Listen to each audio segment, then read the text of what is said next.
Matthieu chapitre 26, versets 40 et 41. Puis il vint vers ses disciples et les trouva endormis.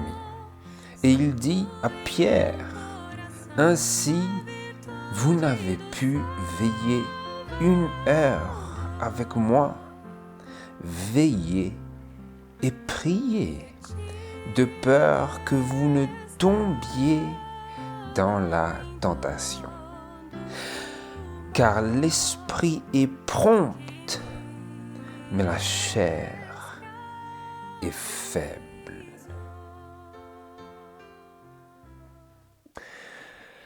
Bonjour à tous frères et sœurs et bon sabbat, que Dieu vous bénisse, que Dieu nous bénisse. Puisse Dieu nous accorder son Saint-Esprit en ce moment d'enregistrement et de méditation. C'est ma prière, vraiment.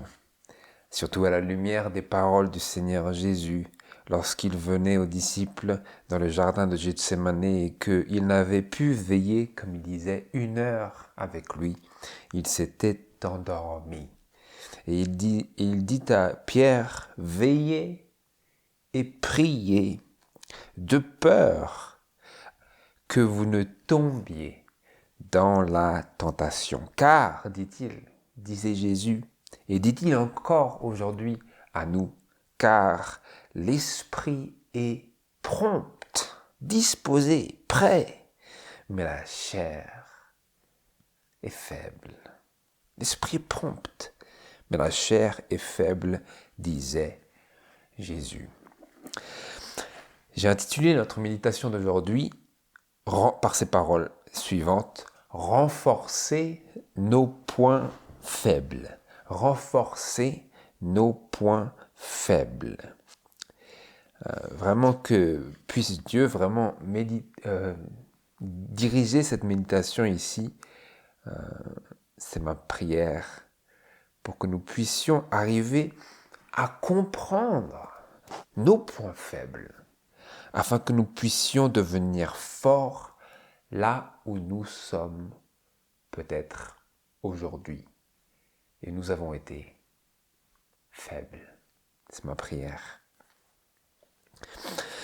Donc, frères et sœurs, notre méditation aujourd'hui, elle gravite autour de la pensée qui est contenue dans la déclaration suivante, qui va donc nous servir d'introduction pour cette méditation présente, qui se trouve dans Foyer chrétien, à la page 90 et au paragraphe 3.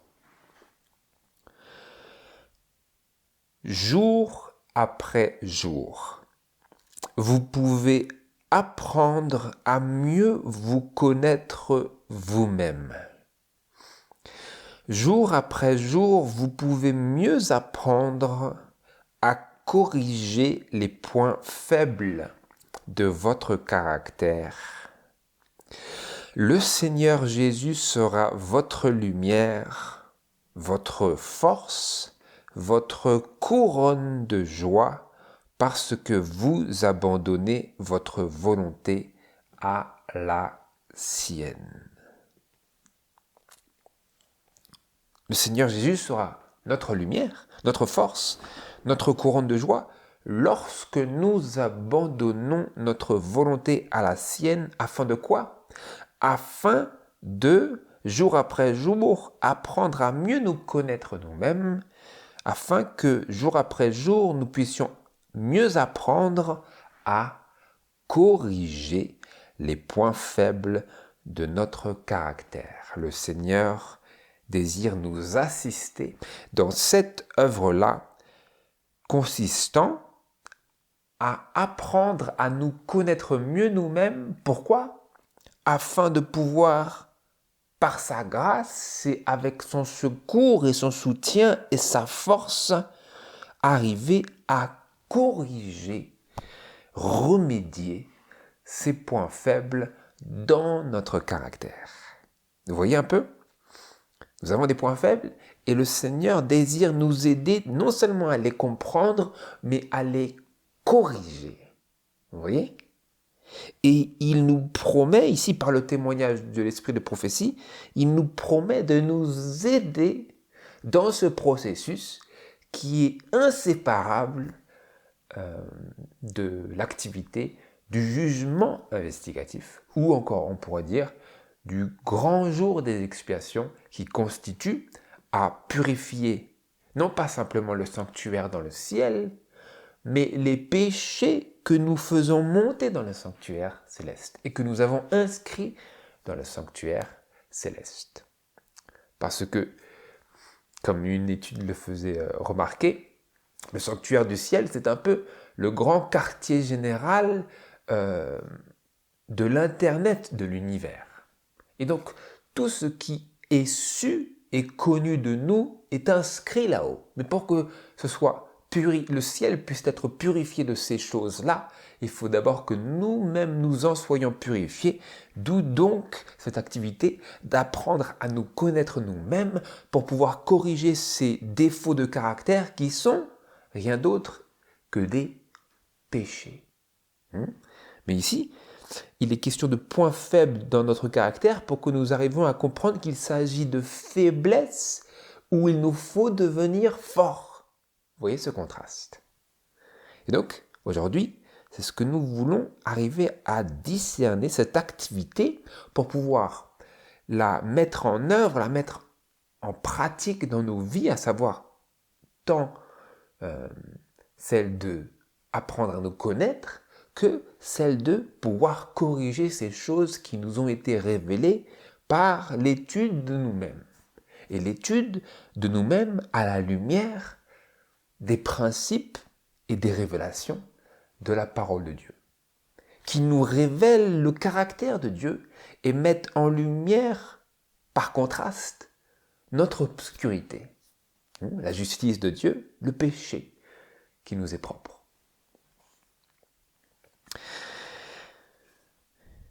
Et donc, il est écrit, jour après jour, vous pouvez mieux apprendre à corriger, ou littéralement en anglais, à renforcer les points faibles de votre caractère, d'où donc notre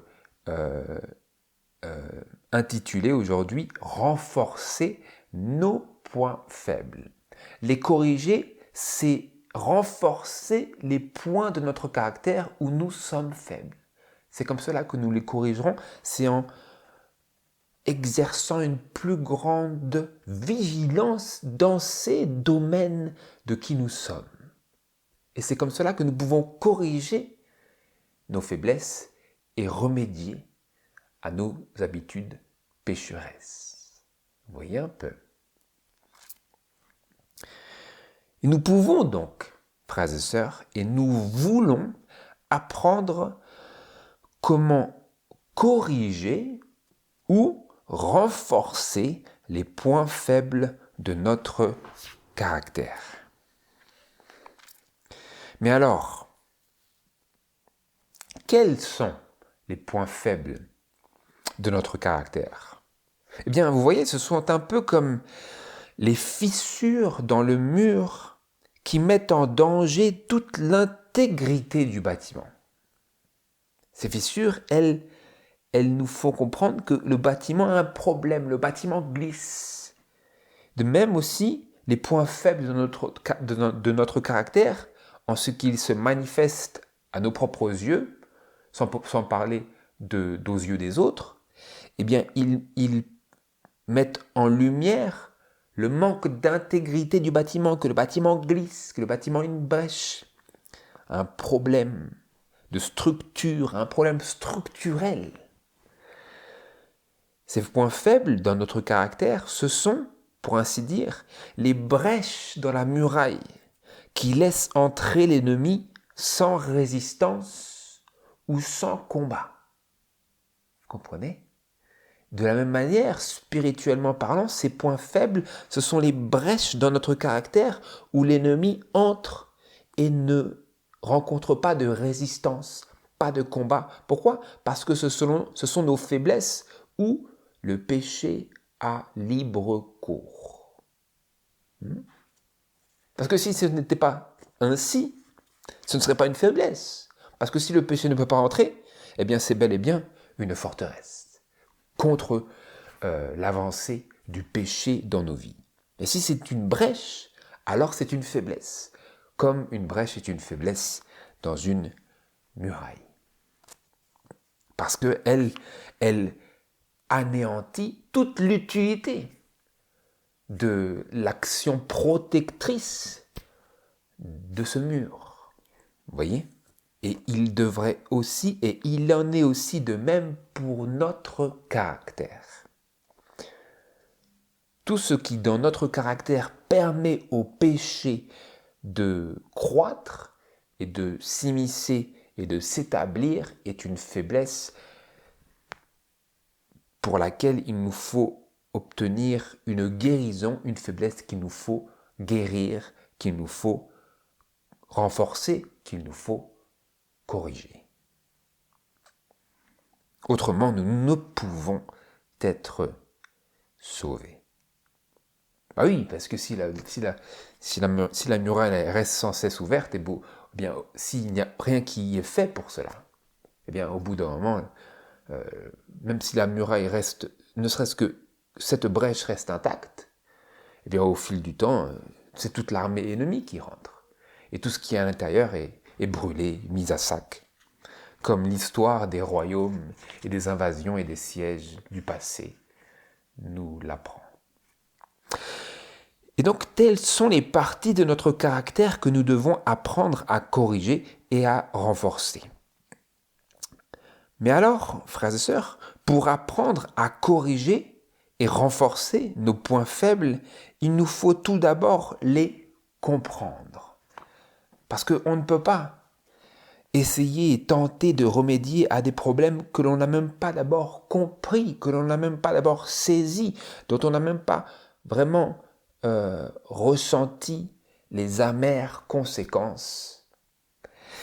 Et donc j'aimerais lire cette déclaration suivante qui se trouve dans le foyer chrétien à la page 315 et au paragraphe 1er, où il est écrit ceci. À mesure que l'histoire de ce monde approchera de son terme, Satan agira avec toute sa puissance, de la même manière et avec des séductions semblables à celles qu'il utilisa pour tenter l'ancien Israël juste avant son entrée dans la terre promise. Il tendra des pièges à ceux qui prétendent garder les commandements de Dieu et qui sont sur le point d'atteindre la Canaan céleste. Il leur tendra des pièges à ceux qui sont sur le point d'entrer dans la Canaan céleste et qui prétendent garder les commandements de Dieu. Il déploiera tous ses efforts pour attirer les âmes dans ses filets et les attaquer sur leurs points faibles. Et attaquer sur leurs points faibles ceux qui se disent enfants de Dieu. Vous voyez ? Quel est son effort ? Il déploiera tous ses efforts pour attirer les âmes dans ses filets et attaquer sur leurs points faibles ceux qui se disent enfants de Dieu. Satan est résolu à écraser par ses tentations et à souiller par la sensualité l'âme de ceux qui n'ont pas soumis leur passion aux facultés supérieures de leur être, qui ont permis à leur esprit de s'abandonner à leurs désirs charnels et à leurs penchants les plus bas. Il, Satan, ne vise pas spécialement des objectifs de moindre importance, mais il tend ses filets par ceux qu'il peut engager comme ses agents pour séduire les hommes et les entraîner à prendre des libertés condamnées par la loi de Dieu.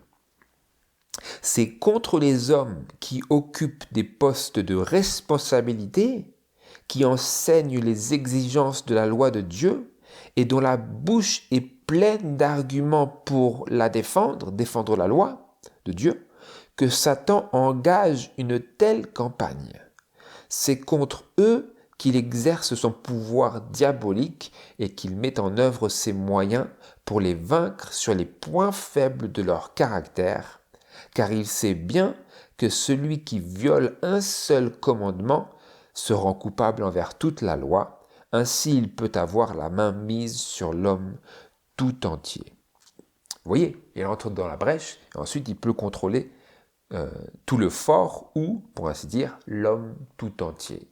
Avoir la main mise sur l'homme tout entier. Alors que fait-il? Nous lisions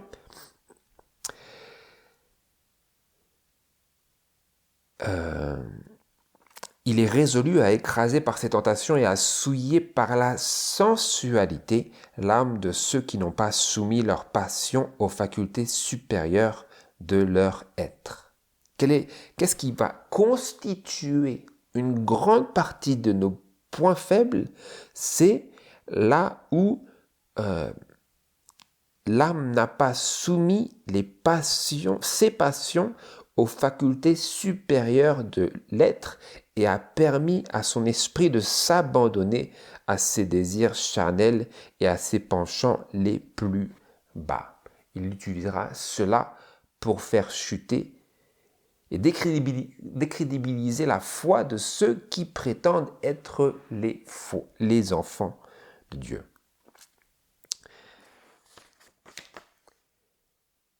Et ici, j'aimerais que nous lisions quelque chose qui nous permet de caractériser, de définir quel est l'un des grands points sur lesquels il cherchera à affaiblir le peuple de Dieu en ces derniers jours, alors que l'histoire de ce monde touche presque à son terme. Je lis ici dans le Foyer chrétien, encore une fois, la page 315 et au paragraphe 2, où il est écrit ceci.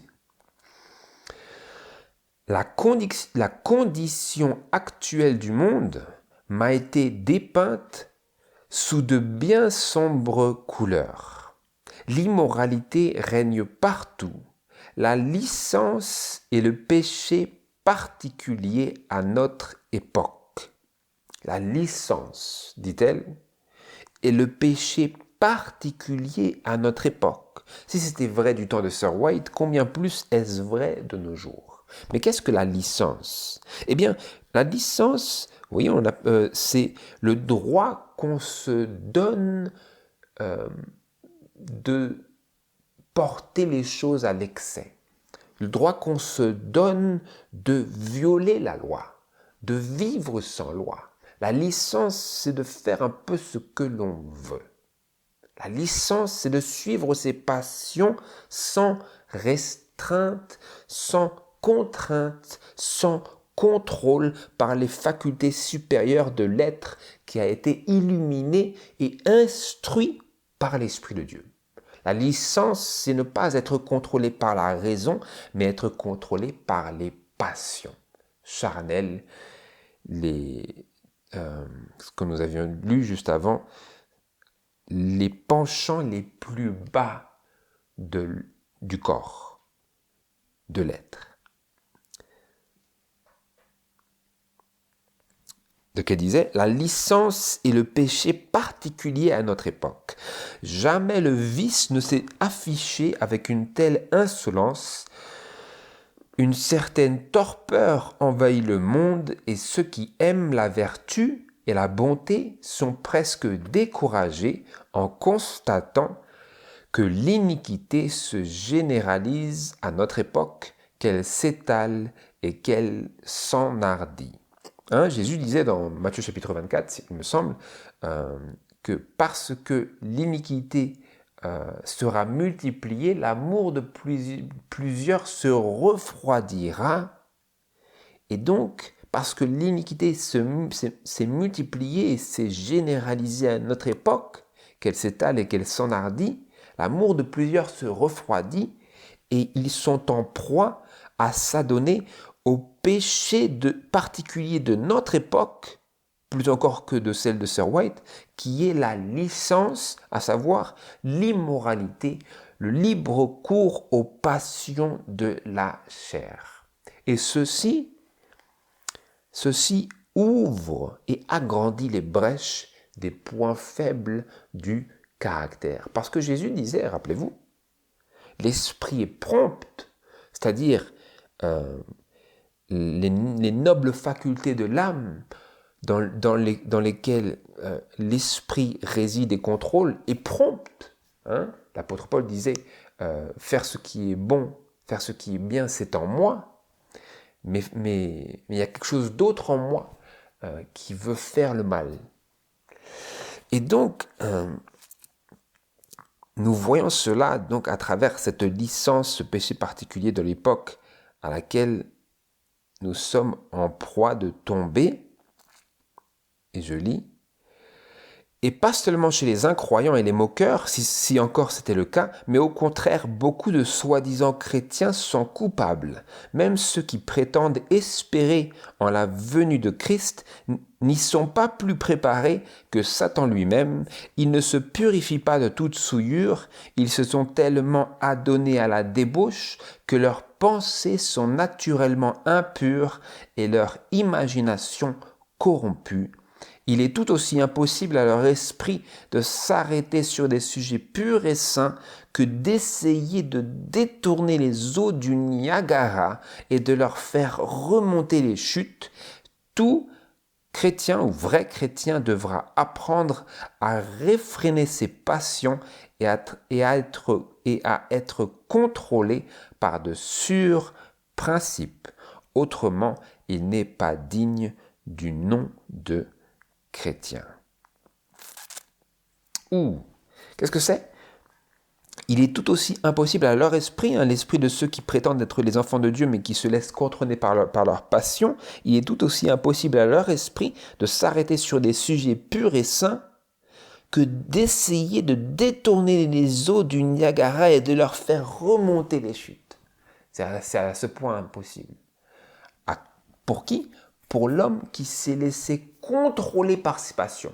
Parce qu'au fur et à mesure que nous nous laissons contrôler par nos passions, eh bien nos passions obtiennent le dessus sur notre raison, de telle sorte que les passions deviennent le maître de l'homme plutôt que la raison, le maître des passions et le maître du corps tout entier. Vous comprenez ? Donc vous voyez un peu la nécessité de pouvoir arriver à discerner l'importance de la maîtrise des passions de la chair pour identifier nos points faibles individuels. Parce que nous avons tous des points faibles particuliers et propres à nous-mêmes qui ne sont jamais, très rarement, les mêmes chez l'autre. Donc chacun a des points faibles différents, seulement nous avons tous la même réalité qui était définie et expliquée par les paroles brèves de Jésus lorsqu'il disait « l'esprit est prompt, mais la chair est faible ». Il parlait aux disciples, il disait « votre esprit est prompt, vous avez le Saint-Esprit en vous, vous êtes des hommes convertis ». Ils avaient été régénérés d'une certaine manière, dans une certaine mesure, mais régénérés tout de même. Et donc il disait « l'esprit est prompt », comme c'est marqué dans Éphésiens chapitre 2. Au début, quand nous étions dans le monde des enfants de colère et de désobéissance, nous obéissions dans le passé allons-y brièvement, parce que c'est important. Éphésiens chapitre 2, il me semble. Éphésiens chapitre 2, verset 3.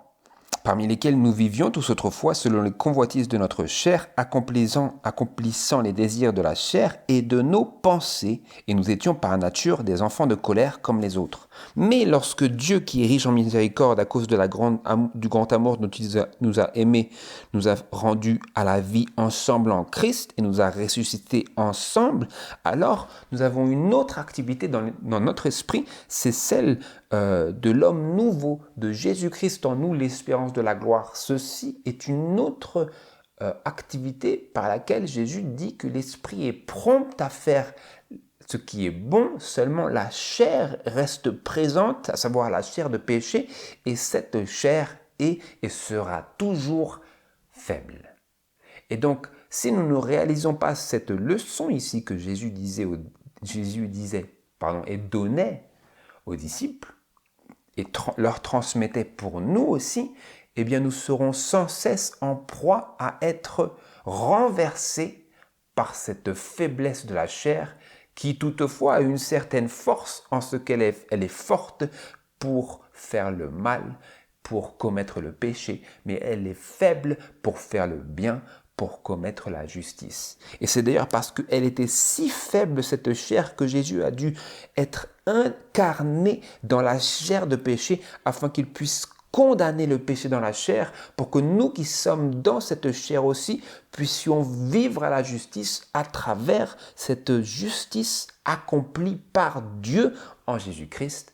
Et par la foi, nous pouvons donc obtenir une victoire, mais nous avons d'abord besoin, c'est tout l'objectif de cette leçon, de cette méditation, besoin de discerner les points faibles de notre caractère qui sont régis par notre nature, qui est cette chair qui est si faible. Vous voyez? C'est pour ça que Jésus disait, veillez et priez, parce que votre chair, elle n'a pas changé. Vous comprenez? Parce que des fois, on peut se dire, mais j'ai une telle expérience, mon Seigneur, je suis un peu au-delà de cela. Nous disons cela en parenthèse, parce que nous disons, mais Seigneur, mon expérience. Jésus dit, veille et prie. Ton expérience, ça ne veut rien dire. Ta chair, elle est tout aussi faible. Et donc, voilà quelques éléments ici dans les citations que je vais lire par la suite qui nous permettent de trouver, d'identifier et également de corriger nos points faibles. Je lis cette première déclaration qui se trouve dans Child Guidance à la page 165 et au paragraphe 4 et 5. Dieu attend de nous que nous bâtissions nos caractères selon le modèle qui nous est proposé. Nous devons poser une brique après l'autre, ajoutant une grâce à une autre, trouvant nos points faibles et les corrigeant conformément aux instructions données.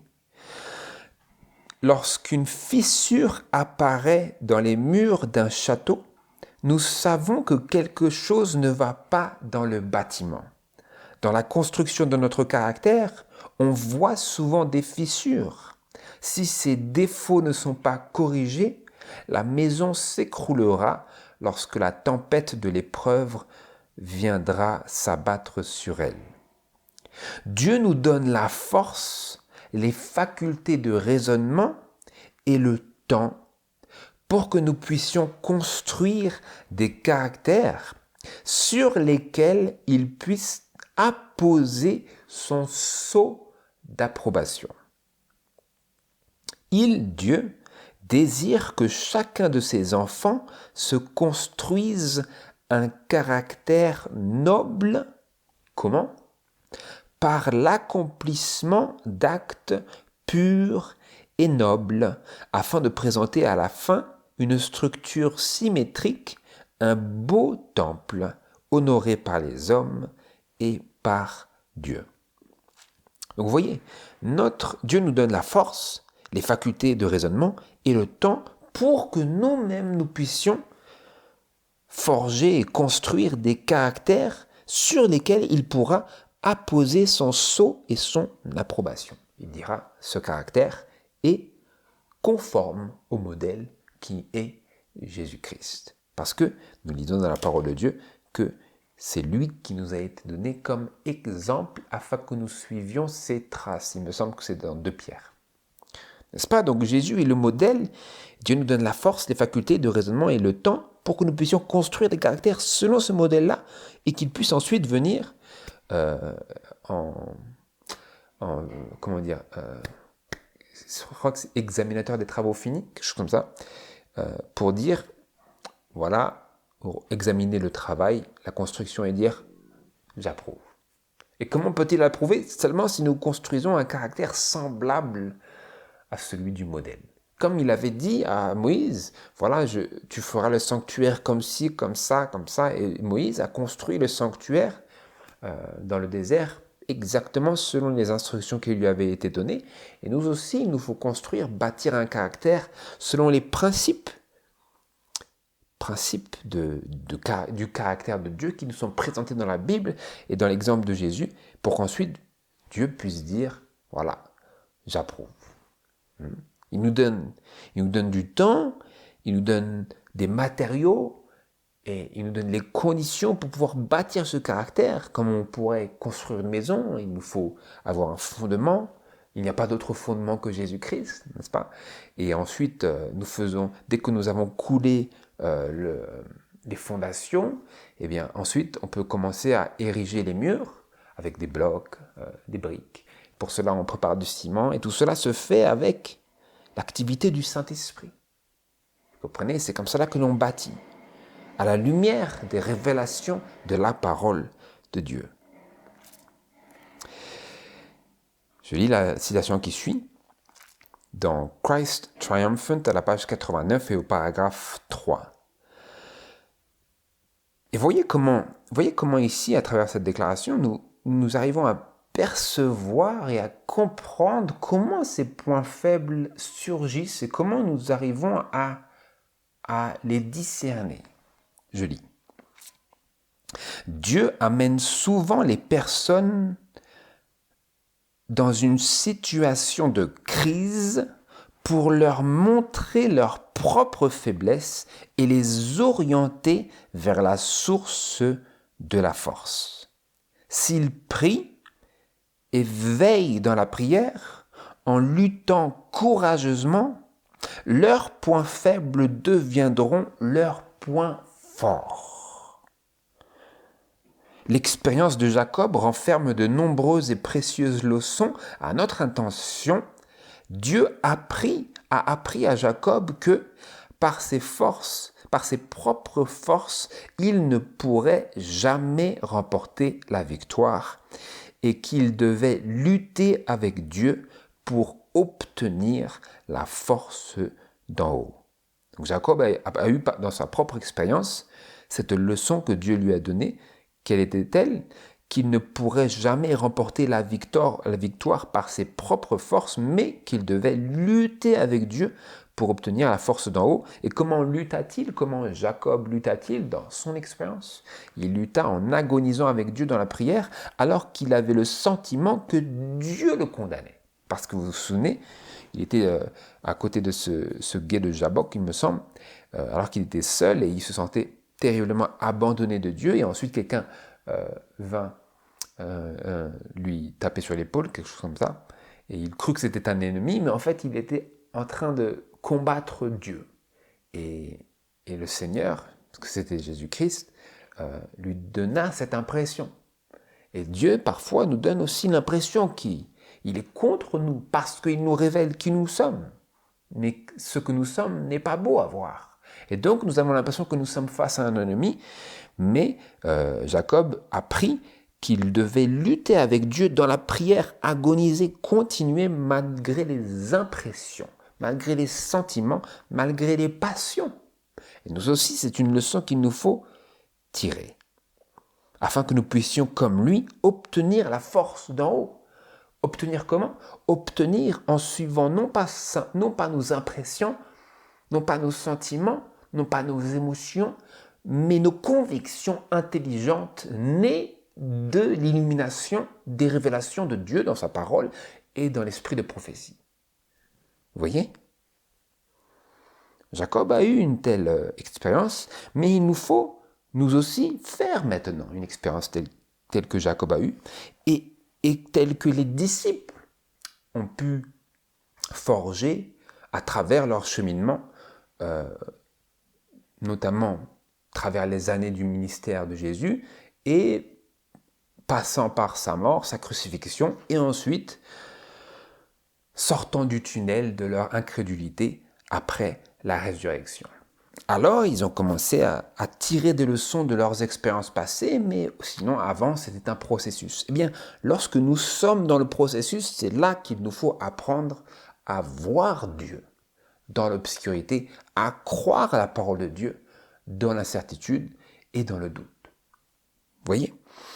Et donc, si nous faisons ce que Jésus nous a dit, nous sommes toujours en train de parler des points faibles, mais tout est englobé dans l'étude de nos points faibles et et l'effort que nous déployons pour les corriger, les renforcer. Tout est impliqué parce que c'est l'homme tout entier que Dieu révèle à nous, l'homme ou la femme que nous sommes.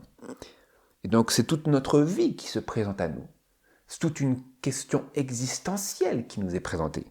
Et dans cette question existentielle, il y a ce fameux événement de Jésus dans le jardin de Gethsémani, où il disait, voilà, veillez, priez, pour que vous ne tombiez pas dans la tentation, parce que l'esprit est prompt, mais la chair est faible.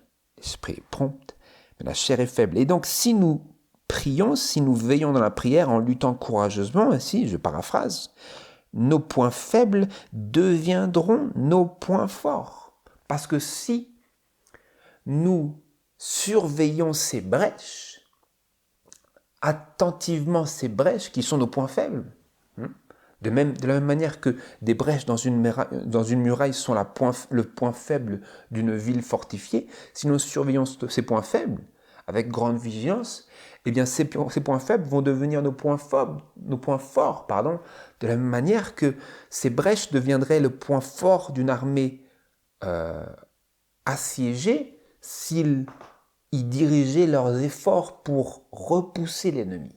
Comprenez cette image ? C'est d'ailleurs une image que l'auteur John Bunyan il avait présentée dans un de ses livres dont je ne me souviens plus exactement le titre, où il assimilait l'homme à une citadelle et à une ville fortifiée. Et les ouvertures de cette citadelle, c'était les ouvertures, les portes de l'âme, comme les yeux, les oreilles, la bouche, et les 5 sens, quoi. Donc c'était une belle illustration, mais l'illustration est belle, mais à un certain moment donné, il nous faut être confrontés à la réalité de l'illustration. Et la réalité de l'illustration, c'est la licence, l'immoralité, toutes ces choses, et le libre cours à nos passions charnelles et à nos penchants les plus bas. Ça, c'est ce qui constitue nos points faibles. Et d'autres choses aussi qu'il nous faut d'ailleurs considérer pour voir où est-ce que nous avons des brèches. Parce que c'est important de vraiment prendre le temps de voir et de demander, si nous n'avons pas déjà obtenu une réponse personnelle, de demander à Dieu, Seigneur, c'est où est mon point faible, où mon caractère, il est clairement en dissonance avec ton caractère. Parfois, nous le savons, parfois nous marchons pendant des années sachant quel est le problème. Mais nous, comment dire, c'est une question, c'est un problème d'avalanche qui continue jusqu'à ce que nous arrivions, comme l'esprit de prophétie nous disait, à une situation de crise, où la faiblesse est arrivée à un tel point culminant que là nous réalisons, oh Seigneur, il faut que je obtienne la victoire maintenant. Et là, nous réalisons d'autant plus, parce que c'est devenu une crise de faiblesse de caractère, qu'il nous faut exercer d'autant plus de force. Vous voyez ? Mais nous ne sommes pas contraints d'arriver à ces moments de crise, car si nous prenons le temps et nous veillons et prions pour à la fois apprendre à nous connaître à nous connaître nous-mêmes, et ayant discerné nos points faibles pour apprendre à les corriger, à les renforcer, eh bien alors nous pouvons couper l'herbe à la racine, pour ainsi dire. Venir tôt à bout de nos faiblesses. Je vais lire la citation suivante ici, dans Christ Triumphant à la page 198 et paragraphe 3. 198, paragraphe 3, Christ Triumphant, où il est écrit ceci. Satan offre à tous les royaumes de ce monde en échange de leur exécution de sa volonté. C'est la grande incitation qu'il présenta à Christ dans le désert de la tentation. De la même manière, il dit aux disciples de Christ, si vous suivez mes méthodes en affaires, je vous récompenserai par des richesses. Chaque chrétien est un jour ou l'autre mis à l'épreuve, ce qui révèle les faiblesses de son caractère. S'il résiste à la tentation, il remporte de précieuses victoires. Si nous résistons à la tentation, alors nous remportons de précieuses victoires sur quoi? Sur les faiblesses potentielles ou déjà existantes de notre caractère. Vous voyez ici, donc la tentation est directement liée à nos faiblesses, soit potentielles, soit déjà développées dans notre caractère. La tentation va soit intensifier nos faiblesses, soit nous donner l'opportunité de les corriger et de renforcer nos points faibles. Vous voyez? D'où donc la nécessité comment dire? D'où donc l'importance de ces paroles de Jésus lorsqu'il disait « Veillez et priez afin que vous ne succombiez pas à la tentation, car l'esprit est prompt, mais la chair est faible. » Et donc, si nous veillons et prions, eh bien, nous nous mettons dans une capacité à surmonter nos faiblesses par la grâce de Dieu. Vous voyez, parce que dans cette activité de veiller, de prier, nous sommes en étroite relation et coopération avec le Dieu qui nous a révélé que notre chair est faible. Vous voyez ? Mais si dans la faiblesse nous nous laissons aller, nous disons « ça fait déjà tellement de fois que j'ai été vaincu sur ce point-là, on va se laisser vaincre encore une fois », eh bien nous accentuons, nous augmentons notre faiblesse. Alors que si, face à la tentation, nous disons « Seigneur, c'est mon opportunité, c'est mon occasion pour faire ce qui est juste », et là nous disons « Seigneur, aide-moi », nous veillons, nous prions. Au lieu de dormir, comme les disciples le faisaient. Lorsque Jésus priait, les disciples dormaient. Et donc lorsque Jésus intercède en notre faveur, nous voulons intercéder en notre propre faveur. Vous voyez? C'est ça que Jésus voulait pour les disciples. Il voulait qu'ils prient non seulement pour lui, mais pour eux-mêmes. Parce qu'il savait que si lui, il était tenté, combien plus eux, ils seraient tentés, et combien plus eux, à plus forte raison, tomberaient dans le péché. Et en effet, c'était le cas. Mais Jésus, compatissant, leur dit et nous dit « Veillez et priez » afin que vous ne tombiez pas dans la tentation, car l'esprit est prompt, mais la chair est faible. Mais donc, c'est là que nous lisions, en lien avec cela, chaque chrétien est un jour ou l'autre mis à l'épreuve, et par quoi les faiblesses de son caractère sont révélées. À travers cette mise à l'épreuve, les faiblesses de notre caractère sont révélées, à travers la tentation. Mais s'il résiste à la tentation, il remporte de précieuses victoires. De précieuses victoires sur quoi? Sur les faiblesses de son caractère.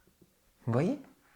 En résistant à la tentation, nous remportons pas simplement des victoires, mais des victoires parce que nous avons lu que le diable, en ces derniers jours, alors que l'histoire de ce monde touche à sa fin, se concentre non pas sur les moindres objectifs, mais sur les faiblesses, sur les brèches de notre caractère, eh bien nous savons que nous serons donc tentés, à plus forte raison que sur tous les autres points, sur nos points faibles. Et donc si nous résistons à la tentation qui vient à nous, dans tous les sens, mais tout particulièrement avec une plus grande intensité sur nos points faibles, alors nous deviendrons forts là où nous sommes faibles. Vous comprenez, comme nous l'avions lu juste avant. Et nous répondrons à cet appel de Jésus à veiller dans la prière pour obtenir la victoire telle qu'il l'a obtenue, afin que nous puissions aussi nous asseoir avec lui sur son trône. Parce qu'il disait dans Apocalypse chapitre 3, vous voyez comment cela est lié, le vainqueur, n'est-ce pas? Le vainqueur. Apocalypse chapitre 3, verset 21.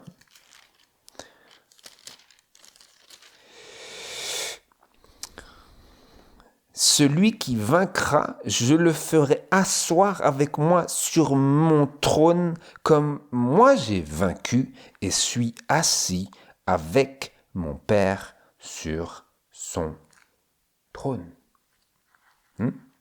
Si nous vainquons comme Jésus a vaincu, nous nous asserrons là où Jésus est assis, ou sur le trône de la divinité. Sur le trône de la divinité, mais cette divinité, nous y participons d'ores et déjà si nous coopérons avec Dieu, comme nous pouvons le voir dans 1 Pierre, je crois. Allons-y voir. Il me semble que c'est 1 Pierre ou 2 Pierre. Nous allons le trouver brièvement. Dans 2 Pierre, chapitre 1, versets 2 à 4. La grâce et la paix vous soient multipliées dans la connaissance de Dieu et de notre Seigneur Jésus. Comme sa divine puissance nous a donné tout ce qui regarde la vie et la piété par la connaissance de celui qui nous a appelés par sa gloire et par sa vertu, par lesquels nous ont été données les très grandes et précieuses promesses, afin que par leurs moyens vous soyez participants de la nature divine, en fuyant la corruption qui règne dans le monde par la convoitise. Donc, à travers ces promesses de la parole de Dieu qui nous sont données par la connaissance de Christ, celui qui nous a appelés par sa gloire et par sa vertu, à travers cette connaissance de Dieu et de notre Seigneur Jésus qui nous est donnée à travers la parole de Dieu et du témoignage de Jésus, nous pouvons et nous devenons participants de la nature divine, d'ores et déjà, tandis et à mesure que nous fuyons la corruption qui règne dans le monde par la convoitise, nous avions vu cette licence et cette immoralité qui règne partout dans le monde, à mesure que nous fuyons cette corruption qui règne dans le monde par la convoitise, et que nous veillons et prions et que nous prions afin de ne pas tomber dans la tentation, nous devenons participants de la nature divine et nous obtenons la victoire que Jésus a obtenue sur la chair, ce qui était marqué dans Romains chapitre 8. Romains chapitre 8. Romains chapitre 8, c'est verset 3, mais je vais lire à partir du verset 1. « Il n'y a donc maintenant aucune condamnation pour ceux qui sont en Jésus-Christ, qui marchent non selon la chair, mais selon l'esprit. Parce que la loi de l'esprit de vie qui est en Jésus-Christ m'a affranchi de la loi du péché et de la mort, car ce qui était impossible à la loi, parce qu'elle était affaiblie par la chair, Dieu l'a fait, envoyant son propre Fils dans une chair semblable à celle du péché, et pour le péché, il a condamné le péché dans la chair, afin que la justice de la loi fût accomplie en nous qui marchons non selon la chair, mais selon l'esprit. Vous voyez, donc Jésus a été envoyé dans une chair semblable à celle du péché, dans la chair de péché, et il a condamné le péché dans la chair afin que nous aussi, tandis que nous marchons non selon la chair mais selon l'esprit, nous puissions, comme lui, condamner le péché dans la chair et que la justice de la loi de Dieu soit accomplie en nous selon la loi de la foi. Vous voyez un peu ? J'aimerais lire pour conclure, ce serait bien, la citation suivante qui se trouve dans Jésus-Christ à la page 101 et au paragraphe 2. Jésus-Christ à la page 101 et au paragraphe 2. C'est au moment de sa plus grande faiblesse que Christ fut assailli par les tentations les plus terribles. Satan s'imaginait vaincre ainsi. Cette méthode lui avait réussi auparavant. des hommes qui avaient combattu vaillamment et pendant longtemps pour le bien, s'étaient trouvés vaincus quand leur force avait subi une défaillance, quand leur volonté s'était affaiblie, quand leur foi avait cessé de se reposer sur Dieu. Moïse, las de 40 années, c'est-à-dire fatigué de 40 années de vie errante avec Israël, sentit sa foi chanceler. Il commit une faute au seuil de la terre promise. Tel fut aussi le cas d'Élie. Il resta ferme devant le roi Achab et fit face à toute la nation d'Israël, conduite par les 450 prophètes de Baal. À la fin de la terrible journée passée sur le mont Carmel, le peuple promit d'obéir à Dieu et les faux prophètes furent exterminés. Ce même soir, cependant, Élie s'enfuit devant les menaces de Jézabel, afin de mettre sa vie en sûreté. C'est ainsi que Satan a toujours profité des faiblesses de l'humanité et il continue d'agir de la même manière. Dès qu'un homme est entouré de nuages, plongé dans la perplexité par les circonstances ou affligé par la pauvreté ou le malheur, Satan est tout prêt à renouveler ses tentations. Il cherche les points faibles de notre caractère. Il s'efforce d'ébranler notre confiance en Dieu qui tolère un tel état de choses. Nous sommes tentés de perdre confiance en Dieu, de mettre en doute son amour. Souvent, le tentateur se présente à nous comme il se présenta à Christ, rangeant devant nous en ordre de bataille nos faiblesses et nos infirmités. Il espère par là décourager l'âme et nous faire lâcher prise. Alors, il est sûr de sa proie. Mais si nous voulons lui résister, comme l'a fait Jésus, nous échapperons à plus d'une défaite. En discutant avec l'ennemi, nous lui donnons l'avantage. Donc vous avez vu, de la même manière qu'il tente les hommes faibles, c'est comme cela qu'il tenta Jésus. Lorsqu'il était au moment de sa plus grande faiblesse, c'est à ce moment-là qu'il fut assailli par les tentations les plus terribles. Vous comprenez? Lorsque nous sommes au moment de nos plus grandes faiblesses, c'est à ces moments-là que le diable nous assaille de ses tentations les plus terribles. Et Dieu permet qu'il en soit ainsi afin que nous puissions obtenir la même victoire que Christ a obtenue. Comment? Par la foi en Christ et de Jésus. Rappelez-vous ce qui est marqué dans Apocalypse chapitre 14, verset 12. Ce sont ici ceux qui gardent les commandements de Dieu et la foi de Jésus.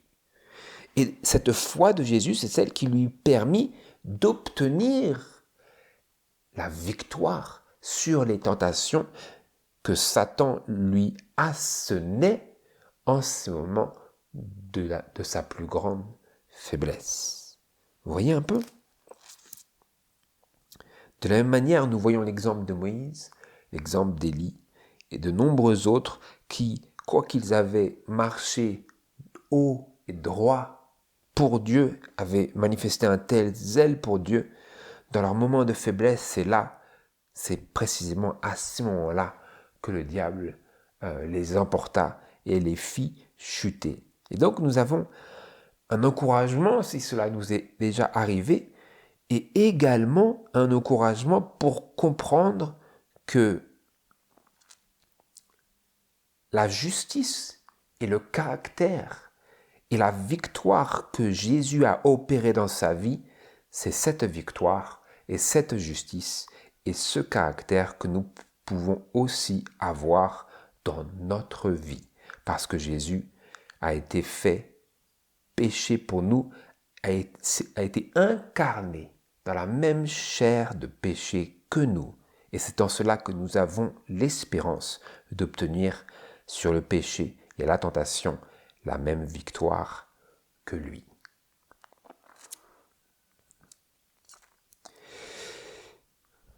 Voilà, frères et sœurs, je prie que cela soit un encouragement pour nous tous qui sommes assaillis par les tentations, pour que nous croyions en Dieu, qu'il y a bel et bien une issue à nos faiblesses.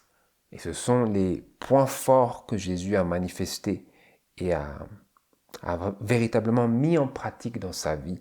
Puissions-nous, nous aussi, frères et sœurs, nous saisir de ces assurances de la parole de Dieu que nous pouvons, si nous mettons notre volonté dans cela, obtenir la victoire et résister à la tentation et renforcer ainsi et corriger nos points faibles. Nous ne sommes pas condamnés à cette fatalité d'être toujours aussi faibles, d'avoir ces grandes fissures et ces grandes brèches. Puisse Dieu nous aider, comme Néhémie le faisait de manière illustrative, à réparer les brèches. Réparer les brèches non seulement dans le message, mais réparer les brèches dans nos cœurs, dans nos âmes, dans nos esprits, et à laisser Jésus guérir le passé. C'est ma prière que Dieu vous bénisse et nous fortifie dans ce sens-là. Je prie au nom de Jésus. Amen.